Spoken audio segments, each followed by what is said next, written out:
طریقہ اور کفن کا مکمل طریقہ. ہمارا جو پانچواں موضوع ہے وہ نماز جنازہ اور تدفین. میت کو غسل بھی دے دیا گیا, میت کو کفن بھی پہنا دیا گیا. اور میت اور غسل اور کفن کون دے؟ پہلی بات جس کو وصیت کی ہو, وگرنہ قریبی رشتہ دار دے. تو الحمدللہ ہمارا جو چوتھا کورس کا موضوع تھا کہ غسل اور کفن وہ مکمل ہوا. پانچواں موضوع جو ہے وہ ہے نماز جنازہ اور تدفین. نماز جنازہ اور تدفین. نماز جنازہ کا حکم بھی فرض کفایہ ہے. اہمیت اور فضیلت امام بخاری رحمہ اللہ نے کتاب الایمان کے باب میں قائم کیا ہے. کیا ابھی ہریرہ رضی اللہ عنہ رسول اللہ صلی اللہ علیہ وسلم قال من اتبع جنازۃ المسلم ایمانا واحتسابا, جو بندہ کسی مسلمان بندے کا جنازہ پڑھتا ہے ایمان اور احتساب کی حالت میں, خود کافر نہیں ہے, خود مسلمان ہے, ایمان اور احتساب کی حالت میں, وہ صلی اللہ علیہ وسلم من دفن, اور وہ بندہ اس کے نماز جنازہ بھی پڑھتا ہے اور نماز جنازہ پڑھنے کے بعد وہ بندہ جب تک اس کو دفنایا نہیں جاتا اس کے ساتھ رہتا ہے. نماز جنازہ بھی پڑھا اور دفنانے وقت تک اس کے ساتھ رہا, تو پھر اللہ رب العزت اس کو 2 قرات کا ثواب دیتے ہیں. 2 قرات کا. تو جو 1 قرات ہوتا ہے وہ 1 احد پہاڑ کے برابر ہوتا ہے.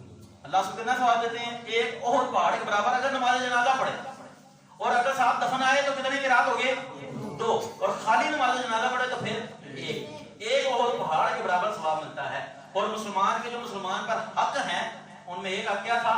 مریض کی عیادت کرنا. اور ایک حق یہ ہے کہ کوئی فوت ہو جائے اس کی اطلاع ملے تو اس کے, اور یہ مسلمان کے مسلمان پر حق ہے. رشتہ دار کے رشتہ دار کرنے, رشتہ دار کے رشتہ دار, ہمارے ہاں رشتہ داروں کے جنازے پڑھے جاتے ہیں, مسلمانوں کے کم پڑھے جاتے ہیں.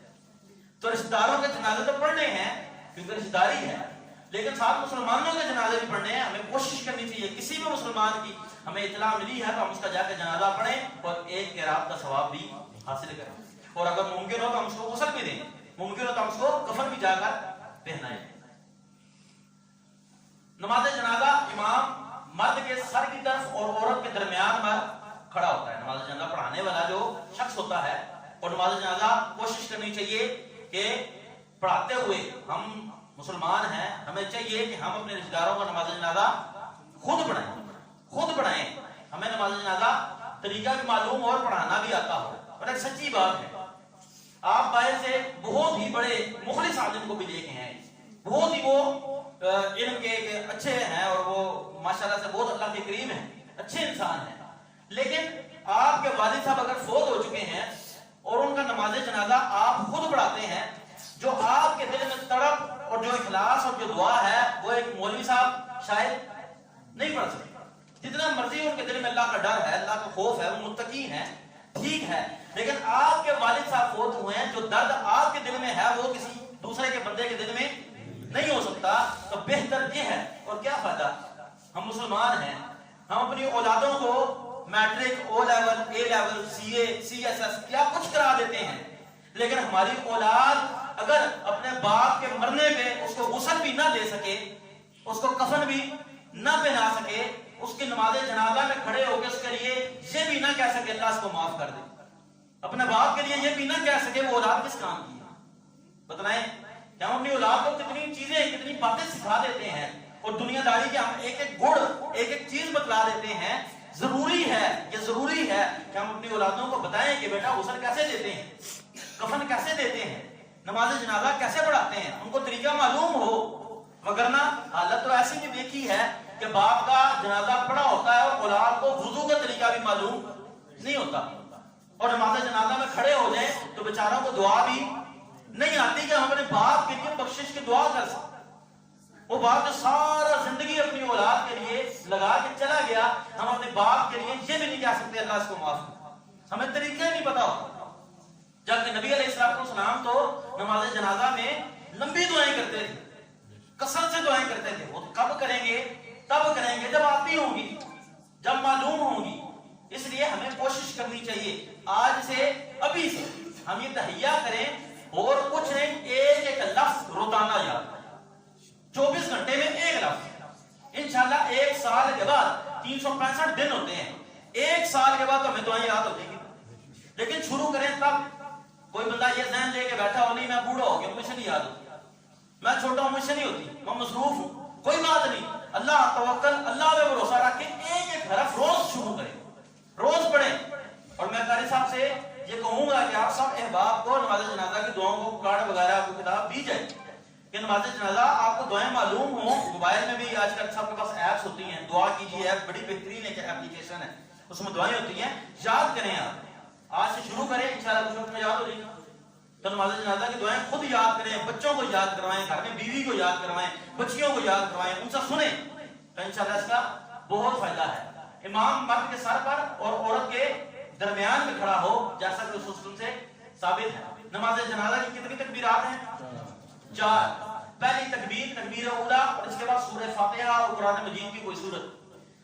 پہلی تکبیر کے بعد سبحانک اللہ، دعائے استفتاح جو ہوتی ہے، اللہم باعث بین یہ سورت یا سبحانک اللہ، یہ کوئی بھی دعا، اس پہ علماء کا اختلاف ہے. کچھ کہتے ہیں پڑھ سکتے ہیں، کچھ کہتے ہیں نہیں پڑھ سکتے، اور جمہور علماء کا یہی موقف ہے کہ نہیں پڑھنی چاہیے.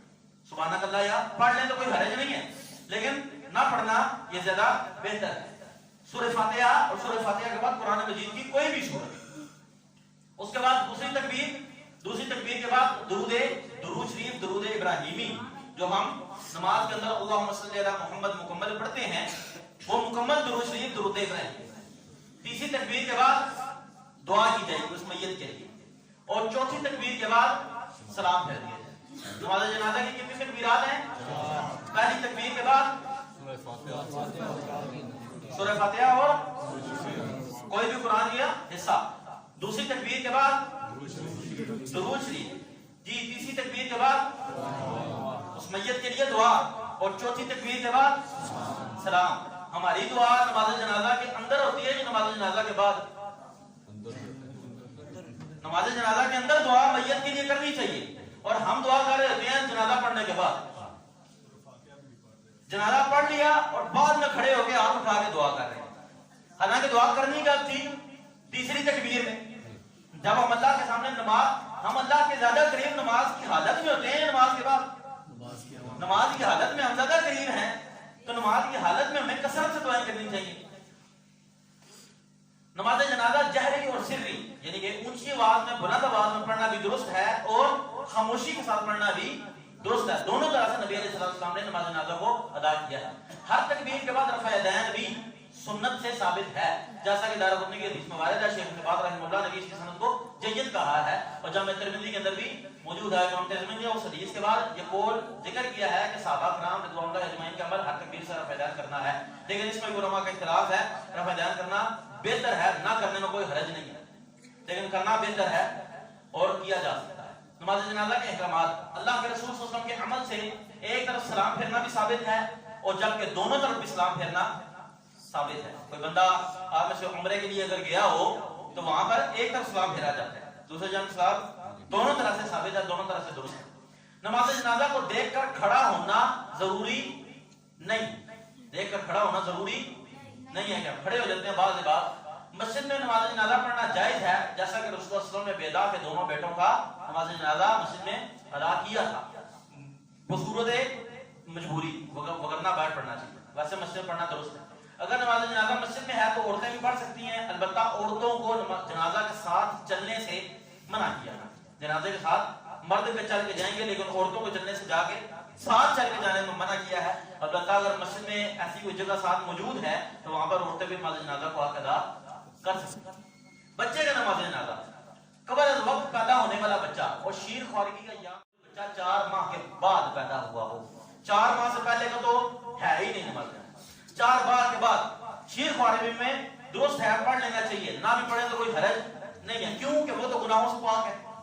ہاں البتہ اس کا نماز جنازہ ادا کریں گے تو اس میں ہمیں فائدہ ہے. ہمیں کیا فائدہ ہے کہ اللہ رب العزت ہمارے اللہم اغفر لی حینا و میتنا، اس کو تو فائدہ ہے ہی، ہمیں فائدہ ہوگا کہ اللہ ہمارے گناہوں کو اس کی وجہ سے معاف کریں گے، ہمیں نماز جنازہ کا ثواب ملے گا. نماز جنازہ میں نبی علیہ السلام نے یہ دعا بچوں کے لیے خاص طور پر پڑھی، اللہم اجعل لنا فرطا وسلفا واجرا. نماز جنازہ کے فوراً بعد جو وہیں کھڑے ہو کر دعا مانگی جاتی ہے، نماز جنازہ کے فوراً بعد وہیں کھڑے ہو کر جو دعا مانگی جاتی ہے وہ جائز نہیں ہے، کیونکہ اس کا کوئی ثبوت نہیں. ہاں چند میں پہلے جو نماز پڑھی گئی اس میں اخلاص کے ساتھ دعائیں مانگنی چاہیے. تدفین کے احکامات، نماز جنازہ